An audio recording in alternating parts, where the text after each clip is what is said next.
this must have been a bit of a strange one in that you were going to have one game and obviously now a different game. Just talk us through how that sort of came about earlier this week. Well, it came about quite early, luckily. That Altrincham had unfortunately had the COVID cases, and I was just thankful it was that early in the week.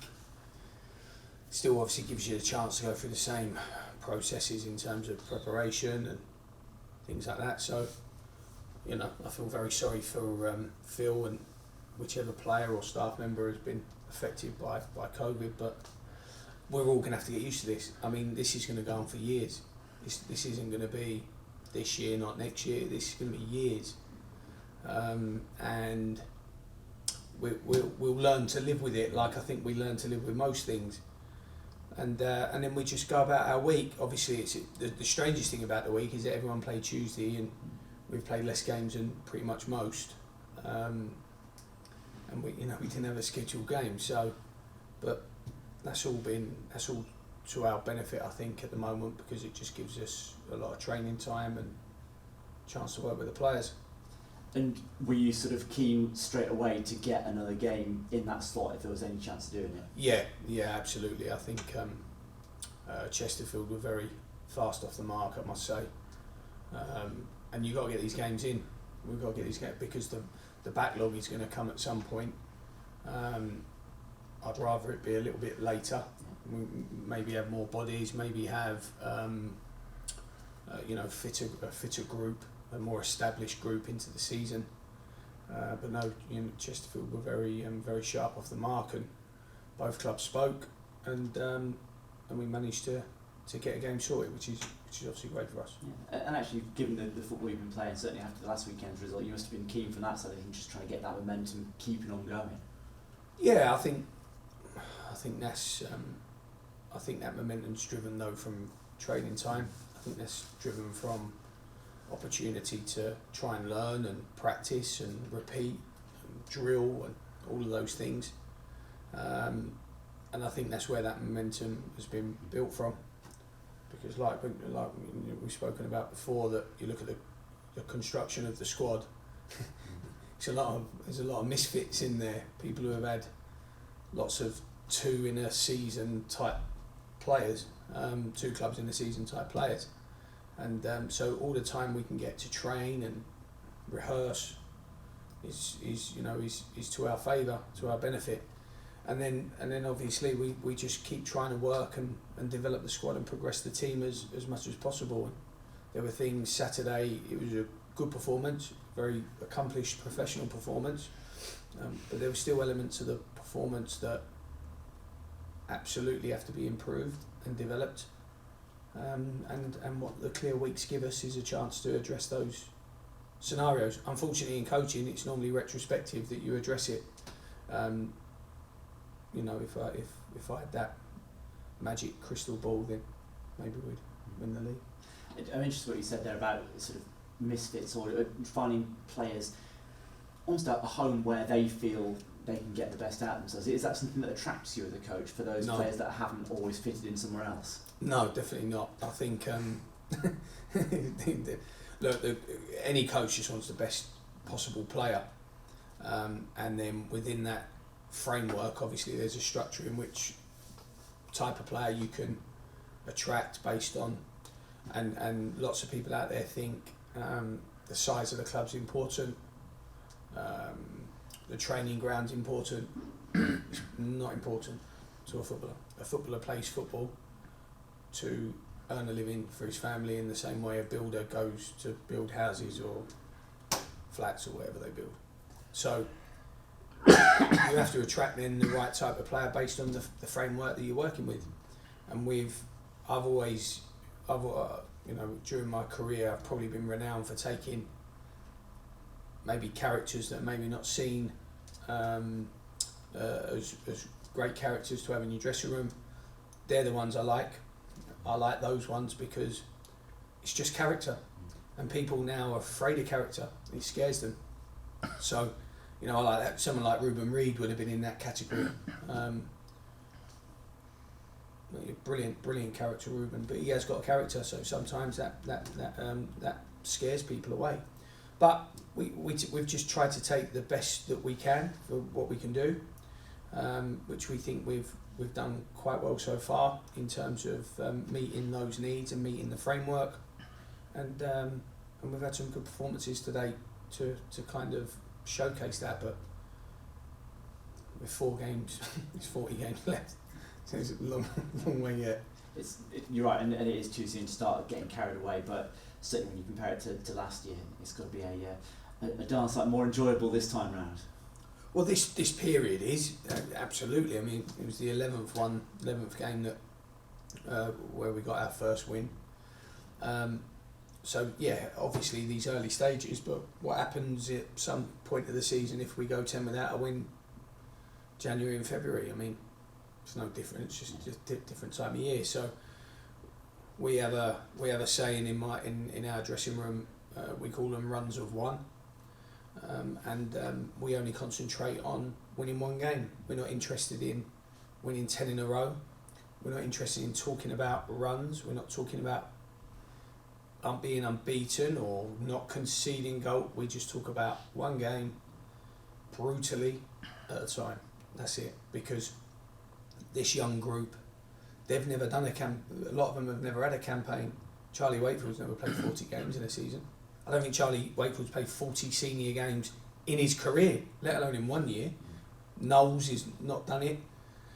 So there's, Staunton last year didn't do it. Joe Quigley's never done 40 games. Sonny Bluelow Everton has just graduated from high school. So he's never done it. So we can't really talk to this group in the same way we could talk to Charlie Lee and Carl Dickinson and talk about the marathon, the campaign, the longevity of the season.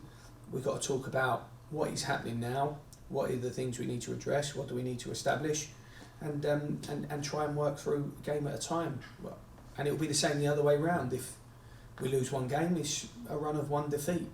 Next one, okay, might lose 2 in a row at some point. We'll look at it as still a 1 defeat. So I think when you balance like that and you stay in the present, I'm hoping especially with the experience I've got in working with young players, I'm hoping that keeps them focused, hoping that keeps them concentrated.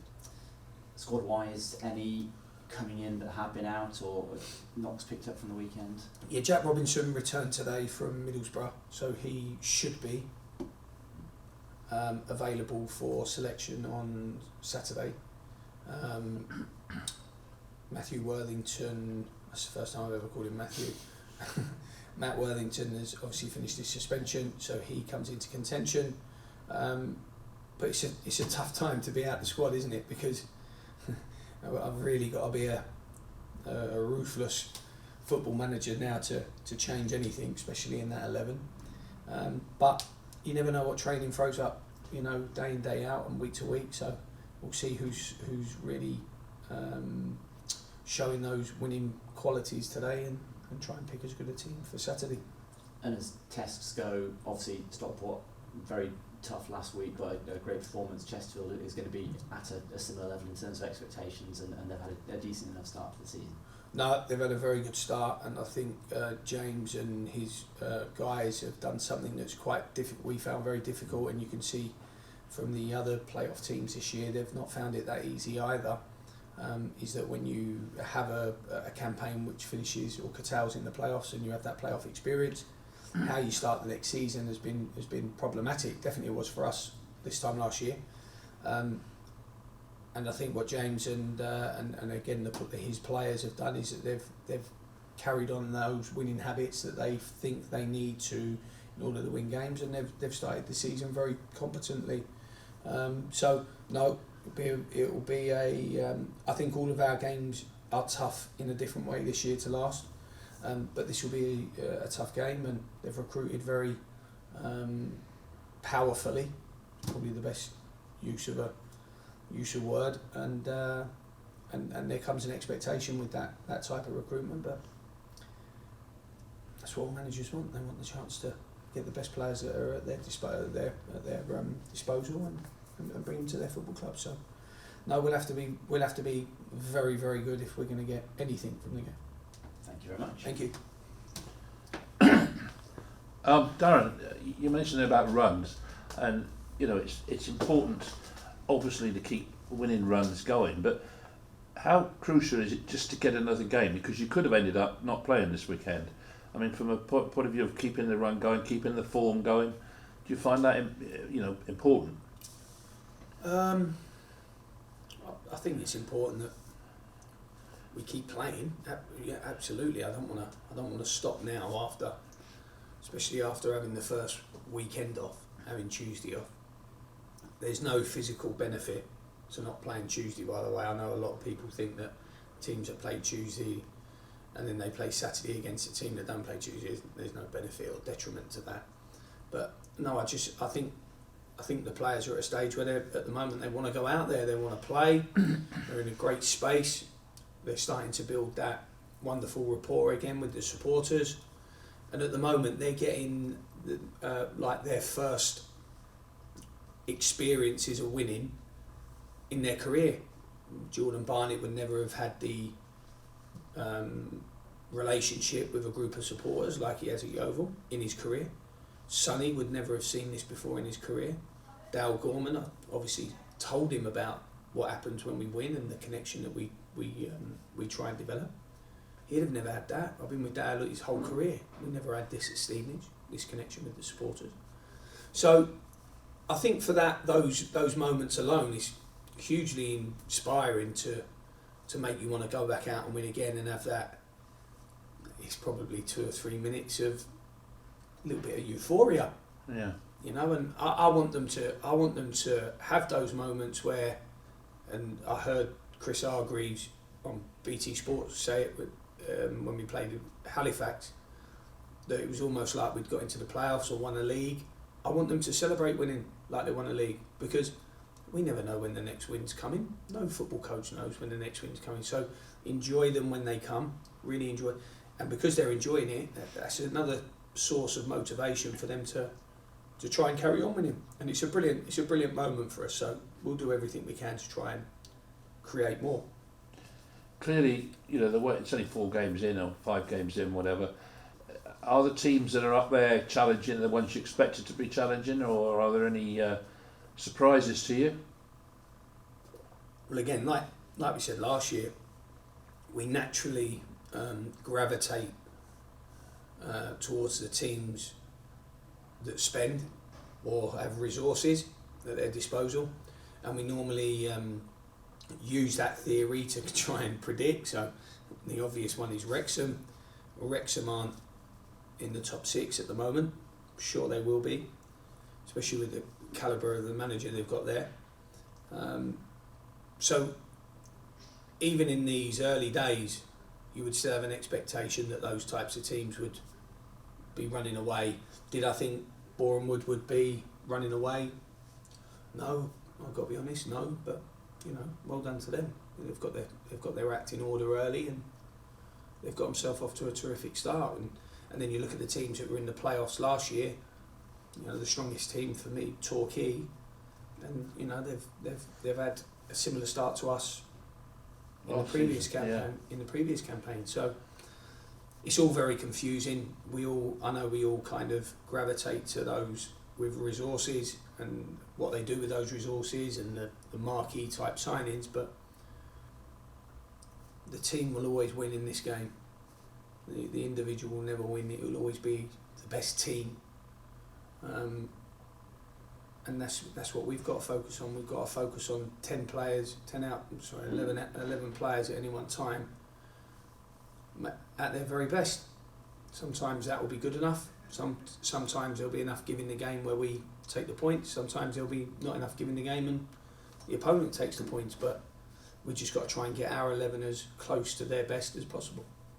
Well, you say we will gravitate to the ones that have spent the money. Well, you must be feeling quite proud of your purchases, because you haven't spent that much money compared to the likes of Notts County, Stockport, etc. I mean, that must be a feather in your cap, surely. It only is if, down the road at 40 games, if we've done something extraordinary. And extraordinary can be, people can put that into whatever box they want to, what extraordinary looks like to them. We're runs of one. There's no other way to be with young people. you have to keep them focused on what is happening now, not what is happening in January, February, March, or where the playoff final is. Is it at Ashton Gate? Is it at when? No, we don't care. All we care about is what's happening now.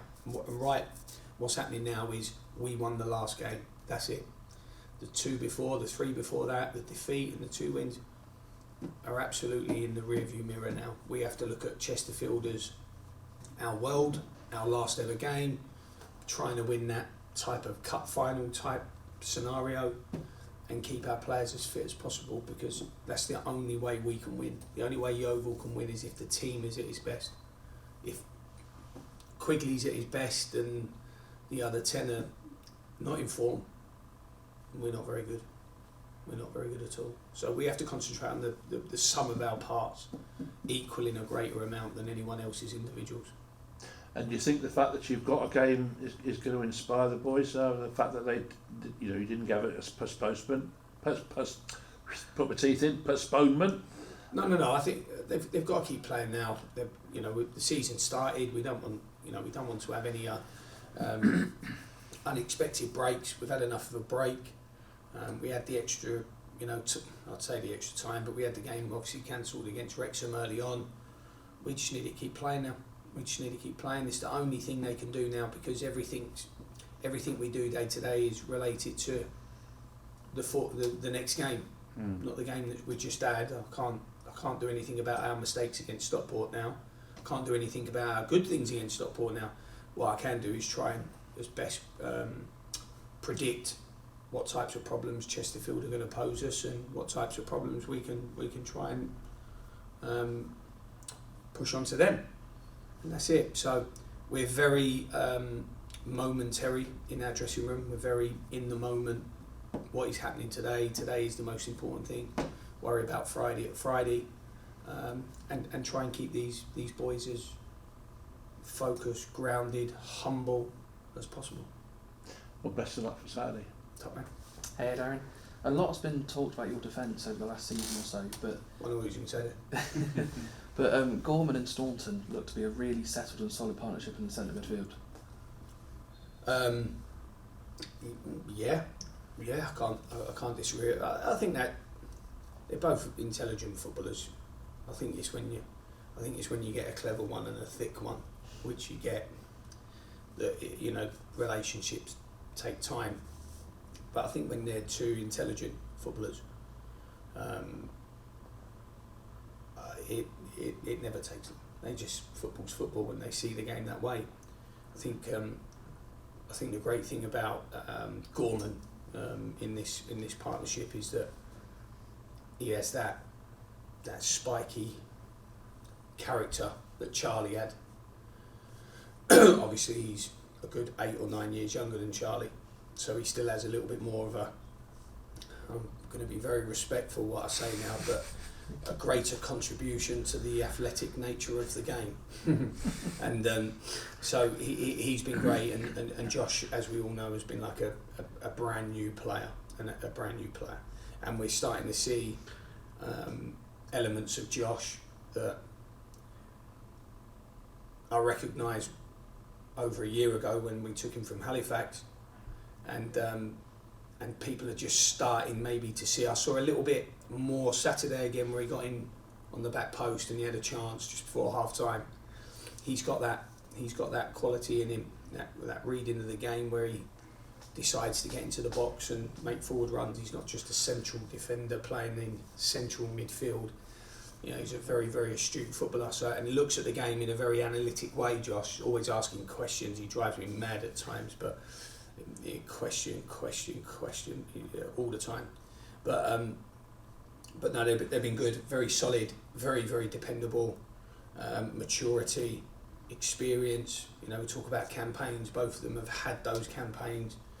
Gorman's obviously won the division and got, I would have thought, between 75 and 100 EFL appearances behind him. So, to us, they're old men. In our group, they're 24 and 25. Sorry, both 25 now. And they're old men. They're old men to us, which is 25. They're on the old team on a Friday instead of the young ones. It's quite shocking, really. But They've been good, very good, and they're a huge cog in our machine. And the difference I see in Gorman now to when he was with me as a young player, he's just lost that kind of fear of making decisions and following them through, rightly or wrongly, and then talking about it with the coach or the manager on a Monday. And I like that about him. I never, that part of Dow I didn't have in the first team at Stevenage. It was very much like that as a youth team player. And there was always that little bit maybe missing when he went into the first team at Stevenage from his youth team performances. But when I look at him now, he's playing like he did when he was the main man in that division as a young player. And he's playing with that confidence and belief now in his body and in his decision making, in what he sees. And what it means is he's looking very, very astute, very calm, very comfortable, But the game Saturday will pose a completely different problem for him. Another ex-apprentice of mine plays in midfield for Chesterfield, and it'll be a really good game to see them two go at it. And obviously, first goals for Wakefield and Yusuf at the weekend. And you're talking about it being in the now. Just how crucial is it to keep that confidence high? Absolutely. I mean, we have as part of trying to develop these players, we have reviews, and my review with Charlie today, ironically, was this is the best form you've been in your career, probably since a YTS at Chelsea. It's the best form you've been in. It's the most you've played in a row in your entire senior career. Entire. Not like at this club rather than that club. Entire career. He scored more goals for Yeovil as a senior player now than he has for any other club in his entire career. So he's in a really good place. But he's in a really good place because he reflects and represents my behaviour. Because if Charlie carried on behaving and performing in the way that he did at his previous clubs, he wouldn't have a job. So Charlie made a really conscious decision to say, no, I'm going to make change. I want to change. I want to be better. I want to have a career. And because he's changed his mindset, his behaviour, his mentality. When I say behaviour, I'm not referring to good behaviour and bad behaviour, just types of behaviour. But because he's changed his mentality towards his play and towards his game and his performance, he's starting to get the benefits of that. That is the best thing about working with footballers. And Adi and I went to Stuart's funeral last Thursday, and the one thing I took out of it and I put into my programme notes for this week was that Stuart affected change in people. And what he did, he affected change in young people, and he affected change in senior players. And Terry told this wonderful story about the goal scoring rub and things like that, and he had that ability, Stuart, to affect change. I sat next to Craig Alcock in the ceremony, and he affected change in Craig Alcock's life. So I think that's what we're all doing it for. I think we're doing it for a bigger reason other than just being able to pay our mortgages. But there is a warm glow in the pit of my stomach somewhere that really wants to help these young people so that they can go on and have a career. And like Glenn Roeder used to say, all I want is a paragraph in your book, son. And that's it really. But Charlie's been brilliant because we've affected change in him. And because we've affected change, he's getting a change in his performance levels, and hopefully that's going to see him through Saturday. Forget about the rest of the season, just Saturday, But if he at any point has this underlying reason to go back to how he was, he can come and sit next to me and I'll play someone else. That's great.